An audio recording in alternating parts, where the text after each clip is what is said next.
다음 주 윤석열 전 대통령이 평양 무인기 관련 소환 조사를 받을 예정입니다. 통일교 의혹 관련 국민의힘 당원 명부 압수수색과 조희대 대법관 회동 관련해서도 여야의 공방이 격화하고 있는데요.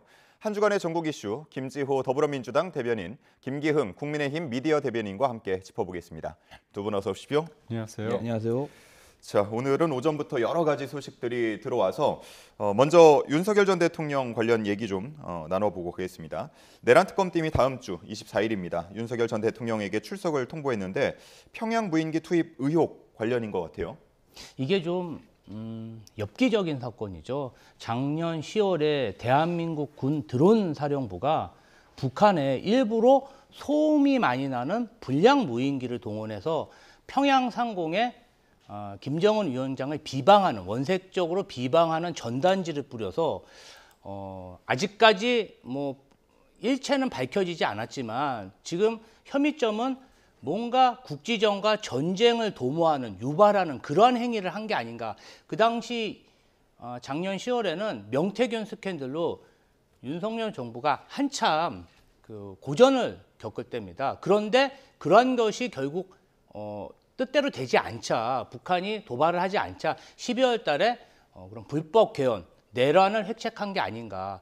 이제 이런 혐의에 대해서 드론작전사령부에서 용산 V에게 보고했다는 그러한 상당 부분의 진술, 그리고 녹취록, 뭐 여러 가지 정황들이 이미 나온 것 같습니다. 이 정황에 대해서 당시 대통령이었던 윤석열 전 대통령에게 확인하는 차원에서 소환을 요청한 것 같습니다. 예. 외환 혐의는 구속과 기소 당시에는 포함이 되지 않았었는데 이번에는 이제 외환 의혹으로 윤 전 대통령을 소환하게 되는 겁니다. 좀 무리가 있을 수밖에 없는 게 외환 유치제 같은 경우는 접근하고 공모해야 됩니다. 북한하고 윤석열 당시 대통령이 공모했습니까? 통했습니까? 그러지 않은 거죠. 그리고 민주당이나 특검이 좀 과하게 생각하시는 부분이 그거는 적용을 그때 끝내 못했습니다. 그래서 두 번째로 하는 게 외환 유치제인데 이게 될 가능성은 없다고 보죠. 제가 앞서 말씀드린 것처럼 윤석열 전 대통령이 과연 전쟁을 일으키기 위해서 뭔가 북한과 공모를 했다? 그거는 어불성설이지 않습니까? 그렇다면 그거보다 낮은 단계가 일반 이적제입니다. 그러니까 적을 이롭게 한다는 건데 무인기를 평양 상공에 보냈을 때 북한이 좋아합니까? 특검의 논리대로 하더라도 북한을 이롭게 할 가능성은 없는 거잖아요. 그래서 법조계에서 그리고 정치권에서 애초부터 외환 유치제도 안 되고요. 이 일반 이적제도 안 됩니다. 심지어 어떤 게 있었냐? 우리가 이제 드론 작전 사령관 관련해 가지고 드론 작전 사령관 관련해서 법원이 영장을 기각했습니다. 근데 그분이 드론을 보낸 사람 아니니까 그 책임자. 근데 거기에서마저도 영장 청구 사유에 외환이나 내란죄의 부분이 아예 빠져 있습니다. 결국 뭐냐? 허위로 훈련 일지를 작성했다 그 부분이거든요. 그러니까 법원에서 볼 때도 이게 외환 유치나 아니면 일반 이적과 전혀 관련이 없다는 것을 인정을 한 셈입니다. 그런데 그 영장마저도 기각이 된 셈이죠. 그래서 윤석열 대통령이 당시에 드론을 보낸 이유는 2022년도에 북한이 아주 대놓고 대통령실 용산 상공까지 무인기를 보냈습니다. 그렇다면 우리가 비례성과 어떻게 보면 비례성을 그쪽이 한 만큼의 우리가 눈에는 눈, 이에는 이 해가지고 비례성으로 대응하는 게 일반적인 원칙입니다. 그런데 드론을 보낸다고 했을 때 우리가 공개적으로 보낼 수 있는 건 아니지 않습니까? 그래서 통상적인 군사 작성의 어떤 비밀성이 요구하는 부분이 있습니다. 그래서 저는 정치권이나 그리고 또 특검에서 통상적인 어떤 군사 작전의 어떤 상황들을 과도하게 외환 유치제나 아니면 일반 이적제로 묶어두려고 하는 거 아닌가. 그래서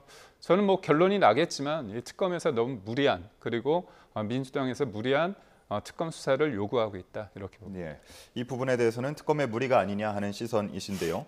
재구속된 이후에 윤석열 전 대통령 뭐 특검팀 조사 아니면은 내란 재판 같은 경우도 계속 거부하고 있지 않습니까? 이번에도 응할 가능성은 좀 낮을까요? 저는 전직 대통령으로서 이번 사안과 관련해서 그렇게 떳떳하다면 특검에 출석해서 본인의 입장을 상세하게 설명하는 게 맞는데 변호인이 선임되지 않았다. 24일 이후에 예정된 재판으로 변호인이 바쁘다는 이유로 지금 특검 출석을 거부하고 있고 출석하지 않겠다는 의사를 밝히는 것 같아요. 아까 말씀하셨듯이 뭐 여러 가지 외환죄 혐의도 있지만 불법 전투 개시죄, 직권남용 권리행사 방해죄, 무엇보다 대한민국은 분단 국가이자 휴전 국가입니다. 이런 전쟁 위험이 높은 국가에서 이렇게 전쟁을 유발하는 행위를 대통령이 하고도 아무런 잘못을 못 느낀다. 저는 이게 더 큰 문제라고 생각합니다. 예, 알겠습니다. 자, 그리고 조금 전 오늘 오전이었습니다. 장동혁 국민의힘 대표가 예정에 없던 기자 간담회를 열었는데 어떤 내용이었는지 잠시 듣고 오겠습니다. 국회에 조작된 음성 파일을 들고 와서 전 국민을 상대로 대국민 사기극을 벌였습니다. 이것은 사법부 장악을 위한 거대한 음모에서 비롯된 파렴치한 중대 범죄입니다. 누가 보더라도 대법원장을 몰아내고 사법부를 장악하기 위해서 그 후에 그것을 발판으로 전체주의 1인 독재 체제를 구축하기 위해서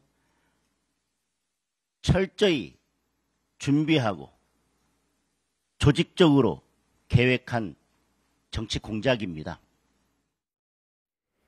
네, 굉장히 강력한 워딩들이 나왔습니다. 조작된 음성 파일, 대국민 사기극, 정치 공작이다. 이렇게 비판을 강하게 했는데 내일 대구에서 규탄 대회도 열 예정이라고요. 네, 지금 보면 특검이 사실상 야당을 말살하기 위해서 움직이고 있고요. 특검뿐만이 아니라 민주당에서 대놓고 얘기를 합니다. 국민의힘은 해산해야 된다 그런 얘기를 하고 있고 실질적으로 검찰은 해산 절차에 들어가 있지 않습니까? 그리고 또 사법부 관련해서 저는 이런 정권은 없었던 것 같아요.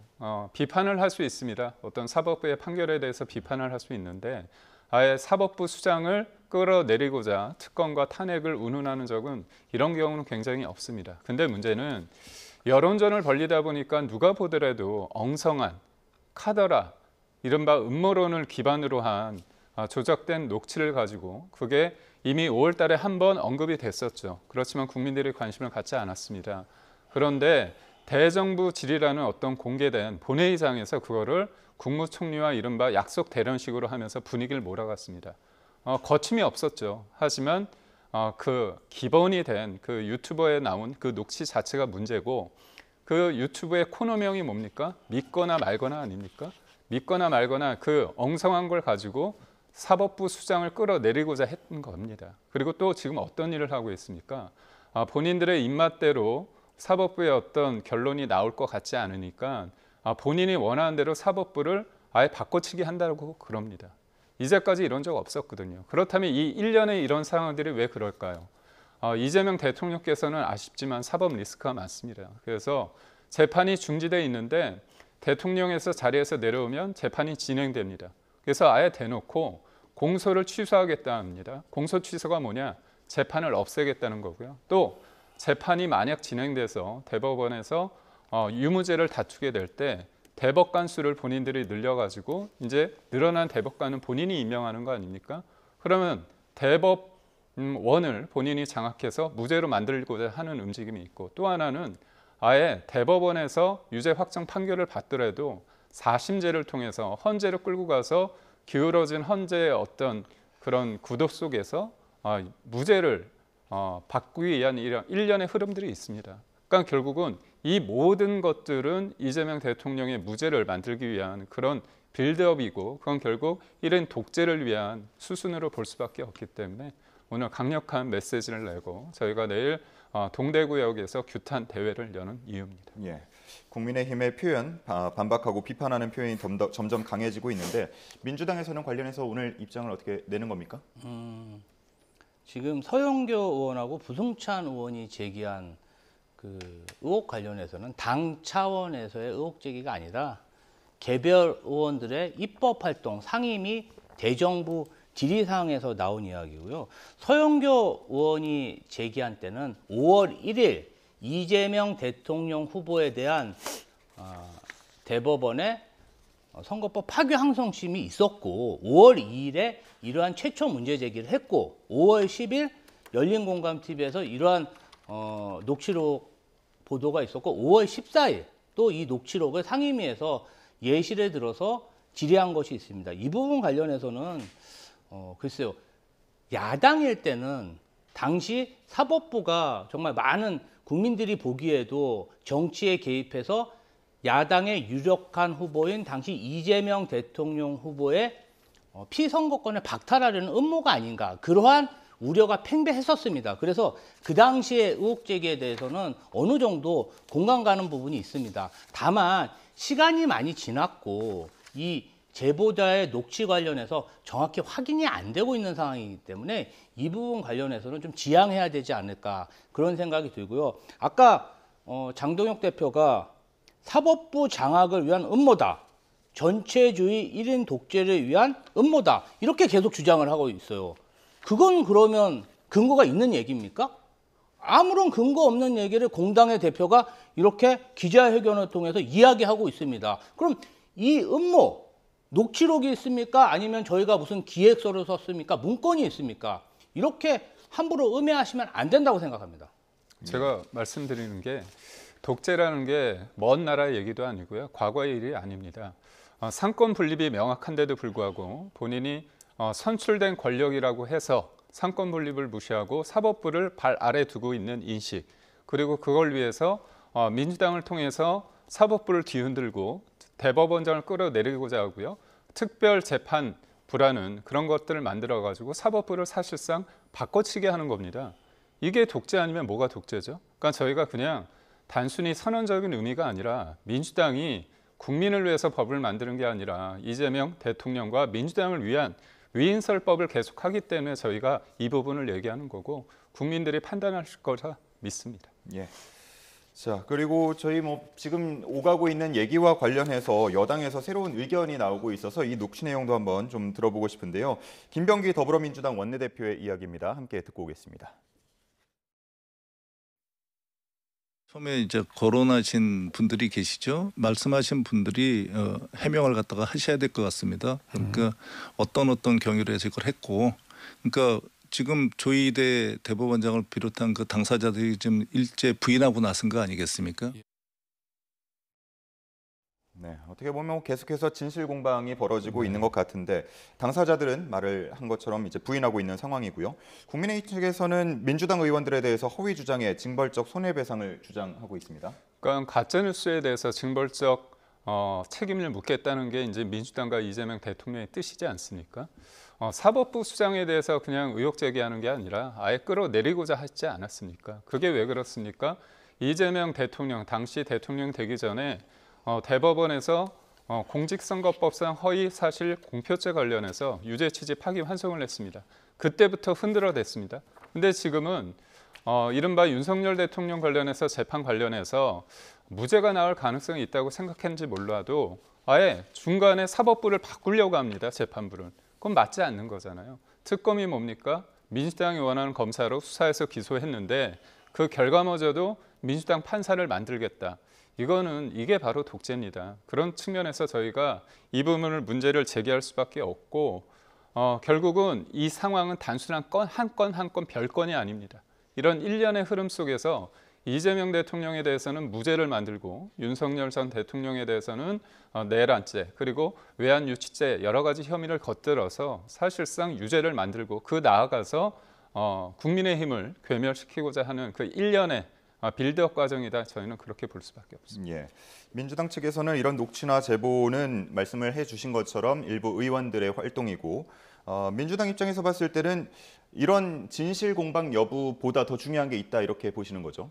저는 좀 국민의힘의 주장이 너무 과하다고 생각해요. 국민의힘의 이용호 전 의원이라고 계신데 이재명 대표에 대한 구속영장을 기각한 유창헌 판사에 대해서 그 기각했다는 이유로 탄핵을 주장했습니다. 또 김명수 대법관이 뭔가 좀 마음에 안 드는 판결과 그런 행보를 했다고 해서 국민의힘 의원들이 1년 넘게 사퇴 주장을 했고 하다가 대법원에 가서 102명이 릴레이 사퇴 출근 시위까지 했습니다. 그럼 본인들이 대법원장에 대해서 사퇴 시위하는 것은 선이고 저희 일부 의원들이 의혹 제기하는 것은 악이냐. 저는 국민의 민의를 담는 국회 또 국회의원은 이러한 의혹에 대해서도 때로는 의혹 제기도 필요하다고 생각합니다. 예방 효과가 있기 때문에 그런 의혹 제기도 필요하다고 생각합니다. 다만 이것이 집권 여당으로서 또 어느 정도 시간이 지났는데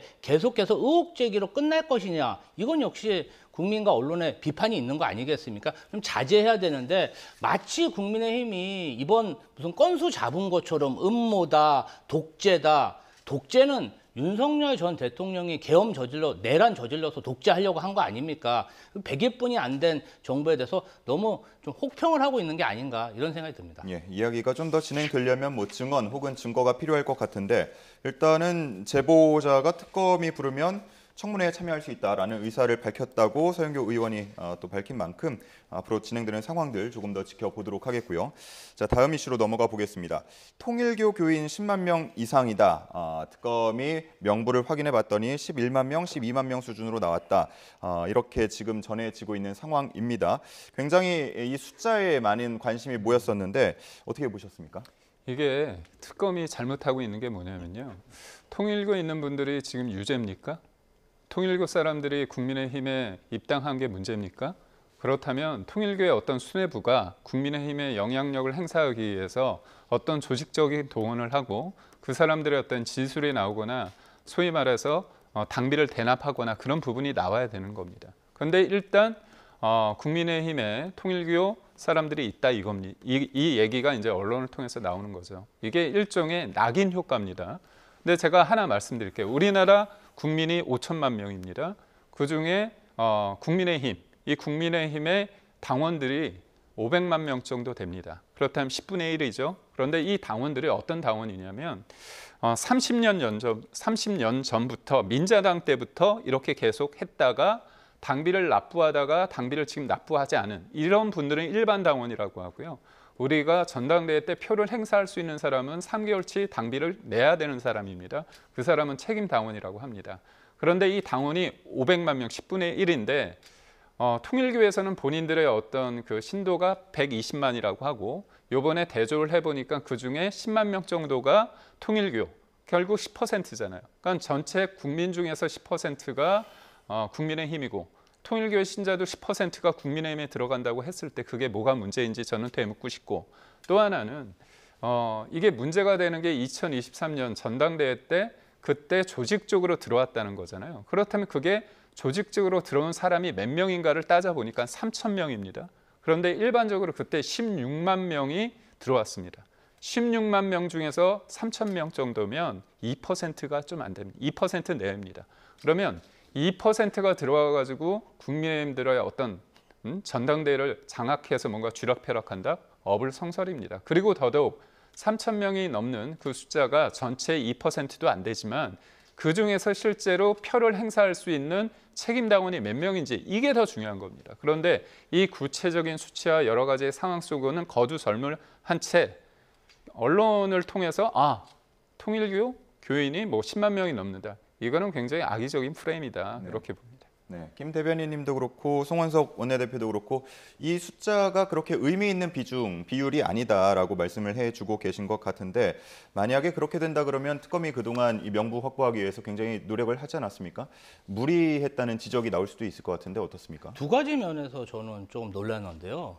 제가 만약 국민의힘 당원이거나 또 주요 지도부거나 당직자로 활동한다면 아니 이 정말 그 책임당원 76만 명 중에 만약에 하나라도 이 통일교인들이 11만 명 정도 집단으로 가입해서 정당의 의사결정을 좌지우지했다.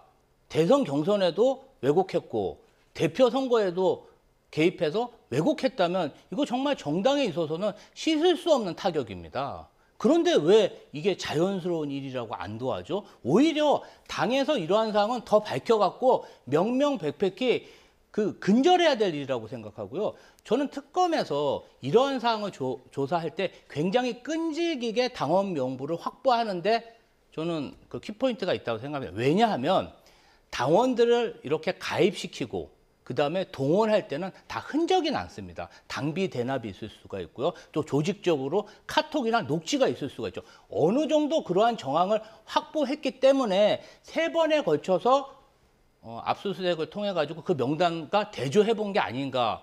그런데 어떻게 그렇게 이 부분 관련해서 자연스러운 일이다. 특검이 이번 수사를 하는 이유는요. 그 목걸이를 제공하고 관봉권을 주고 여러 가지 뇌물을 준 이후에 통일과 관련 DMZ 개발서, 방송사 인수, ODA 사업에 특혜를 받으려고 한 그런 비리성 사업이잖아요. 근데 이 부분 관련해서 너무 좀 둔감한 게 아닌가. 저는 좀 예. 국민의힘의 위기라고 생각합니다. 제가 하나만 말씀드리겠습니다. 74만 명의 책임 당원 중에요. 10만 명이 들어간 건 명백히 잘못된 팩트입니다. 그건 아니죠. 그러니까 전체 120만 명 중에서 본인들이 10만 명이 있다는 거고요. 그거는 500만 명 중에서 10만 명이 있다는 거로 봐야 되는 겁니다. 어떻게 책임담 74명, 실질적으로 전당대회에서 투표할 수 있는 사람 중에서 10만 명이 권리당원이라고 어디에 나옵니까? 책임당원이라고. 그 부분에 대해서는 명확하게 본인이 제가 볼 땐 잘못 말씀하신 저 겁니다. 김경영 대변인, 제가 네. 74만 명 책임 당원 중에 만약에 11만 명이 통일교 신도라면 그렇게 조직돼서 거기에서 지금 말씀하신 제가 거 만약에 만약에 10만 명이라고 그건 하는 큰일이 거는 아닙니까? 상황이 맞지 않는 예, 얘기입니다. 제가 잠시만요. 말씀드리잖아요. 자, 특검이 현재 이제 파악한 통일교 당원 숫자가 11만 명 정도 된다라고 지금 보도들이 나오고 있고, 아직 이 중에서 책임 당원이 몇 명인지, 그리고 해당 전당대회가 벌어질 때 새로 들어온 사람이 몇 명인지는 아직 조사 중이다라는 점으로 좀 제가 정리를 한 하겠습니다. 말씀만 하겠습니다. 예. 제가 민주당에 대해서 조금 문제가 있다고 보는 게 뭐냐면, 좀 보십시오.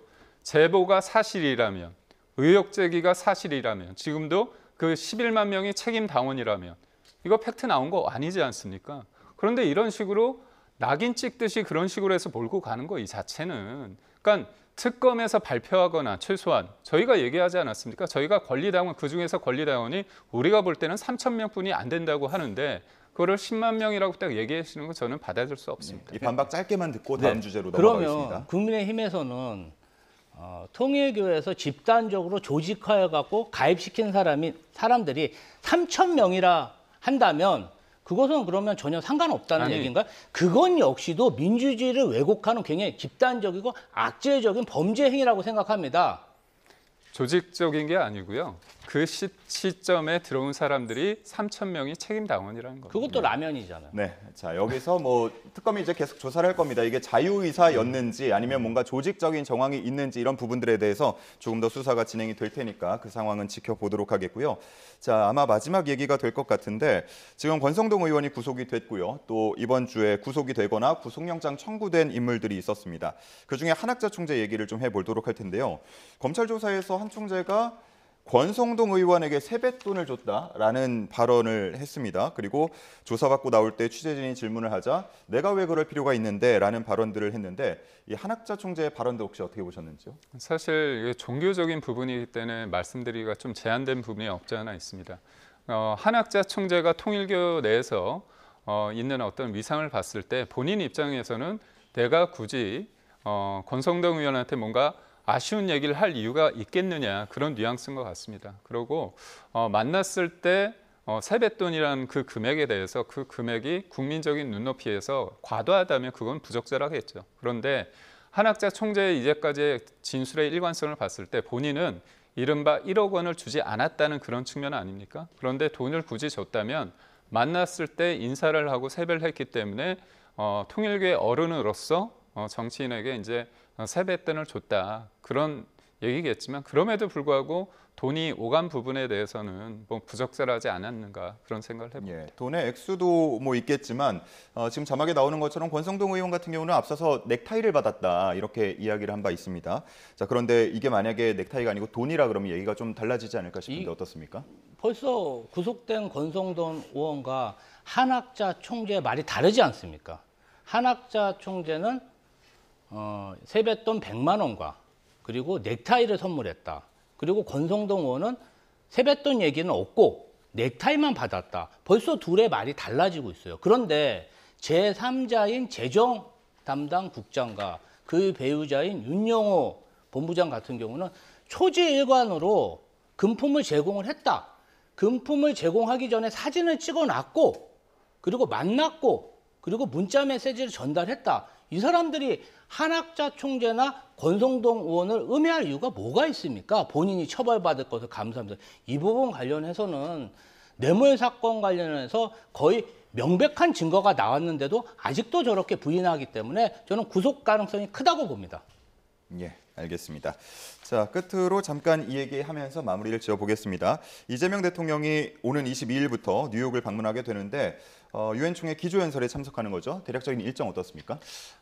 일단은 뭐 2박 3일간 가시는데 이번에 25년 9월이 안보리 의장국이랍니다. 그래서 15개 이사국을 주재해가지고 공개 토의를 주재할 예정이라고 합니다. 이 자체가 어떤 국제사회의 한국의 리더십, 외교적 입지를 강화하는 거고 민주 대한민국이 다시 세계에 진입했다. 이런 걸 증명하는 하나의 퍼포먼스가 될 것 같다. 뭐 개인적으로 대한민국 국민으로서 매우 기쁩니다. 예, 다시 한번 미국을 방문하다 보니까 2차 한미 정상회담이 이루어질까 하는 부분들도 관심사였는데 일단 계획에는 없는 것 같아요. 네, 프로사이드라고 해서 외교 무대에 갔을 때 간단하게 형식에 얽매이지 않은 상태에서 얘기를 나눌 수 있는 기회가 있을 수 있습니다. 근데 지금 트럼프 입장이나 그다음에 이재명 대통령 입장에서는 관세 문제 그리고 한미 정상회담 이후에 민주당에서는 굉장히 관세 협상이 잘 됐다고 하지만 이재명 대통령께서 본인 입으로 이렇게 하면 탄핵될 상황이기 때문에 사인 안 했다는 거 아닙니까? 국민들은 궁금합니다. 한미 정상회의 때 어떤 일이 이루어졌는지 그리고 누구보다도 합의서를 쓰지 않을 정도로 협상이 잘 됐다고 했는데 이거에 대해서 사실상 국민을 우롱한 거 아닌가 싶어서 저는 국익을 위해서 여야가 초당적인 어떤 목소리를 내기 위해서는 진실을 얘기해 주시면 좋겠다 이런 말씀을 드립니다. 네, 오늘 두 분 말씀은 여기서 정리하도록 하겠습니다. 김지호 더불어민주당 대변인, 김기흥 국민의힘 미디어 대변인과 함께했습니다. 두 분 고맙습니다. 고맙습니다.